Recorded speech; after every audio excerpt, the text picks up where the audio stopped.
Cô nhớ rằng giờ cũng như thế cho nênจะจีใช้ได้ยากเดี๋ยวน้องกูยอมตัวบัตรค่าของน้องกูตัวค่าเชยี่ห้อToyota Hilux Revo อะไรเช่นกับที่เป็นส่วนเล็งกูยิงเหยียดที่กูสาเตาอ่ะวันนี้ชอบเลยน้องกูอยู่ว่าไฮจอเดีย Hilux Revo เลยหรือมั่วเปล่ารุ่นย่อยเขารุ่น Hilux Revo เลยอย่างนี้มั่วเปล่ารุ่นย่อยเนี่ยโอเคเขาอย่างรุ่นที่อย่างรุ่น Standard Cab เลยรุ่นมาตรฐานรุ่นเชตอนเนี่ยเชหัวเดี่ยวนะมั้ยเอารุ่นที่อย่างรุ่น Z Edition เชตัวเตี้ยเชตัวเตี้ยหรือเชตัวต่ำนะมั้ยเอารุ่นที่เป๊ะอย่างรุ่น Hilux Pioneer เนี่ยรุ่นอย่างรุ่นเช 4x4 อะไรเชยกสูงเนี่ยเชเชียเนี่ยเอารุ่นที่เปล่าอย่างรุ่น Hilux Revo Rocco รุ่นอย่างคนแต่ต่อลีเป๊ะเปล่าชงน้อยจีเตลิงกูเนี่ยเตลิงกูอยู่รอจ่าเลยอ่ะนั่นเรากูอยากเคลียร์คร่าวๆจะเป๊ะเตาเป้านั่นเองวันที่ชอบเลยเรากูอยากเคลียร์เจ้ารุ่น Hilux Revo Standard Cab เลยรุ่นเชอีตอนเนาะเดี๋ยวนึงรุ่นเชอีตอนเนาะหนึ่งมั่วจะรุ่นย่อยจะอยู่สายย่อหายเตียก็เท่าของเกเตียละจีหนึ่งมั่วรุ่น 4x2 เชจิโมเผาแล้วก็สายเอารุ่นเช 4x2 เจนิยมหรือก็อยู่มอไซส์เครื่องแล้วก็เทียย่อเครื่องจุดเปล่าเทียจุดยีย่อกูอยากให้เครื่องจุดเปล่าเนี่ยย่อเครื่องจุดเปล่าในเจนิยมมอเกียร์ธรรมดาเทียเกียร์ออโต้แล้วก็ไซส์ย่อเขาเอารุ่นเครื่องผายีนะเจยมมอเกียร์ธรรมดาแล้วก็เสียเจมูเจ้าอีรุ่นรุ่น 4x4 4x4 จะยังเชมอเผาเชมอเผาจะอยู่เตาเครื่องผายีเกียร์ธรรมดาเขารุ่น Standard นอนหนึ่งมั่วเป๊ะสีดออยู่ใสอยู่มั่วสีดาวสีบลอนด์เทาเทียสีดูจีแต่ดูเจ้าเนี่ยดูจีชัวเจ้าอย่างเงี้ยรุ่นต่อไปกูอยากให้เจ้ารุ่น Hilux Revo Z Edition รุ่น Z Edition หนึ่งคือมั่วเปล่ารุ่นย่อยๆเนี่ยเขาเราอยากเปล่าเกรดจะอยู่เลือดจะอยู่สายเทียอยากเกรดที่ หรือรุ่นที่ รุ่นมิดเนาะเจนึงมั่วเกียร์ธรรมดาที่เกียร์ออโต้แล้วก็สายแต่ชีหายเดียรุ่น Z Edition เนาะชัวรุ่นเจเตาบล็อกเครื่องผาเปล่าก็เสียอย่างเจรุ่นมิดเนาะเจก็อยู่ว่ารุ่น Smart Cab อะไรรุ่น4ประตูเรียบเปล่าขอจ้องเนาะเจนี้มั่วเกียร์ธรรมดาที่เกียร์ออโต้แล้วก็ใส่อยู่เจงกีรอนสีรุ่นมิดสแตนดาร์ดมิดมาตรฐานรุ่นกลางมาตรฐานนะเจนี่อยู่ว่ามั่วเกียร์ธรรมดาที่เกียร์ออโต้แล้วก็ใส่อยู่อีกอย่างเทียอย่างแต่ชีนใส่เลยออปชั่นเตยอย่างอยู่ว่าจีดาวน์บอกรุ่นมิดเจ้าของใช้ให้เตียนตัวกันชนเนี่ยตัวกันชนหน้าเนื้อสีดู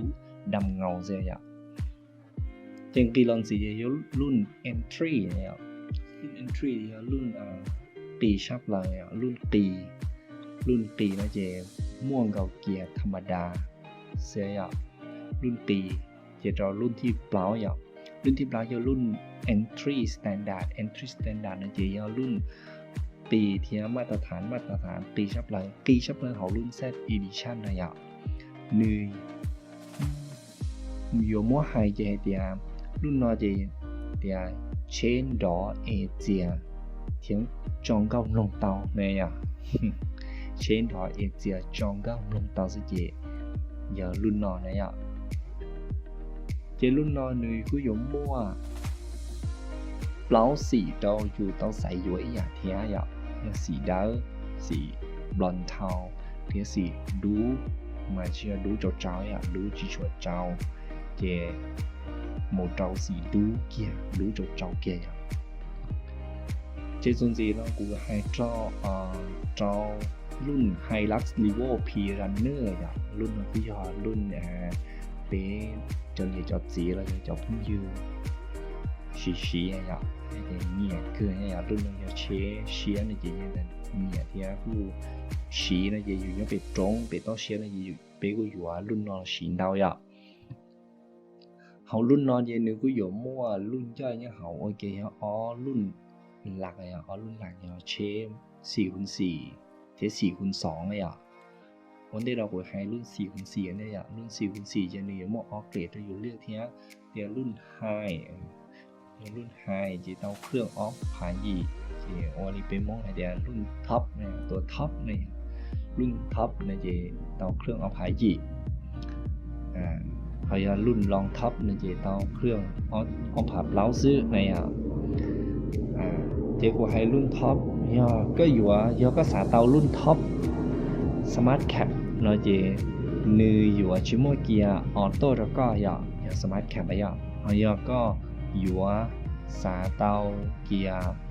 ออโต้นะเจในยมอจอเขารุ่น4ประตูเลยรุ่นเปล่าลูกกระจงซีเทลิโมเกียร์ออโต้ที่เกียร์ธรรมดาแล้วก็ใส่เจดีลันสีรุ่นลองท็อปรุ่นลองท็อปนะเจรุ่นมิดนะเจในยมอเตาบล็อกเครื่องออฟหาเปล่าที่เตาเกียร์ธรรมดาทันทอยเอารุ่นพีลันเนอร์นะโมจี4แล้วก็เตาใสยัวเนี่ย你有字，你有摸一時頓字嘅你有時時ที่อี有時刀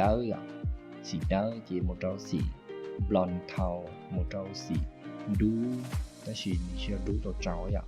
ดูเฉียงก้าเลยดูก้าเจ冇做時ดูเกียดูเจ้าเกียเจ冇做時เสียเจ้าเจรุ่นที่ฝั่งที่เลยฝั่ง4x2เลยเชชิโมพาวเชชิโมพาวนึกว่ามัวเป๊รุ่นแล้วก็ใส่อย่างเดียวมัวเป๊รุ่นแล้วก็ใส่รุ่นอีรุ่นไฮเนี่ยรุ่นแต่ออปชั่นเตาช็อปอะไรเอาเกรดพีลันเนอร์ 4x2 นั่นเลยรุ่นน้องเกียร์ออโต้ที่เกียร์แมนนวลแล้วก็เกียร์ธรรมดาที่เกียร์ออโต้แล้วก็ใส่ทั้งสมาร์ทแคปเกียร์4ประตูจริงๆเราสีรุ่นมิดรุ่นมิด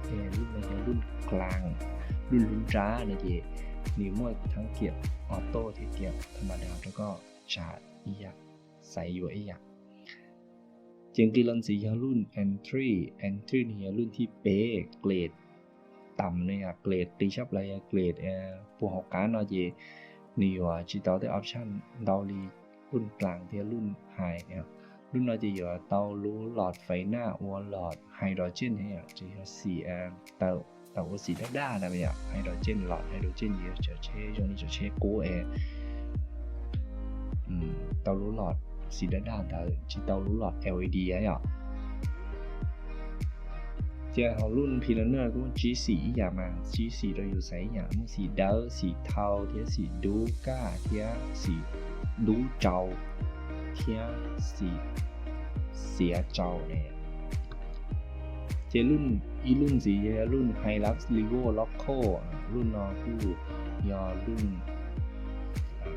bây giờอยู่เตลิงกูจะเนี่ยจ้าวีแล้วก็ที่อยู่จงเจ้าเทียหนึ่งเจ้าโมสีได้ยาเนี่ยเก็บเปียเรานี้มูเตาวีเนี่ยนึกแต่ดีไซน์ด้วยแต่เราเดี๋ยวยังดีไซน์เราต้องอยู่เจ้าโมจ่าได้เก๋จีจงเนี่ยเขารุ่นเรานึกว่ารุ่นย่อยเราอยู่ใส่ยาเนี่ยรุ่น 4x4 เนี่ยรุ่น 4x2 เนี่ยโมพาวที่ชื่อโมพาวเนี่ยวันนี้เราคุยกันรุ่น 4x4 เนี่ยรุ่น 4x4 นะเจนมีเตาเครื่องออพายีเกียร์ออโต้เนี่ยมันชุดเกียร์ออโต้มาชุดเกียร์ออโต้มามั่วเกียร์ไม่มั่วเนี่ยของชุดเกียร์ออโต้แล้วก็เตาเป่าอีทิ้งสีแท้ยะนี่มั่วโหมดเกียร์ธรรมดาเลยเกียร์ไม่นวลเกียร์เป๊ะเปล่าจี้เจ้าแล้วก็เตาจ่าแท้ห้องรีลอนสีเดียวรุ่น4x2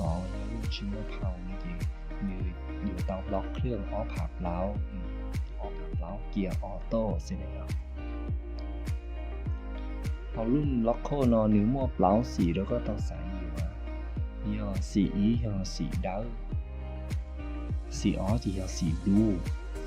bé thì xì rồi tàu của mí này ạ cho tàu của mí ta mắc khả này ạ nó xịp nói về xì lía kia ạ trên clip nói về vụ hoa cũng làสั้นๆtrong bé trong cái chọn gì đây cho cũng như sẽ đang tao bảo thì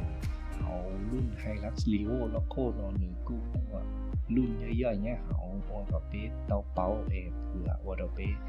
thế thì trong mộtตัดสินใจเดี๋ยวอยู่ที่เนี่ยเจ้าอยู่รุ่นตื้อที่รุ่นตื้อนะครับยังแต่เล่นตื้อเหี่ยที่ผู้สาเป้าเจ้าเดี๋ยวเช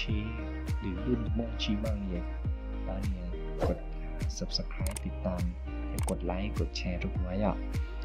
เพื่อที่จะกำลังใจด้วยกูอยู่แล้วคลิปส่วนสีตัวเป๊ะใช้ได้ต่อเป้าต่อใช้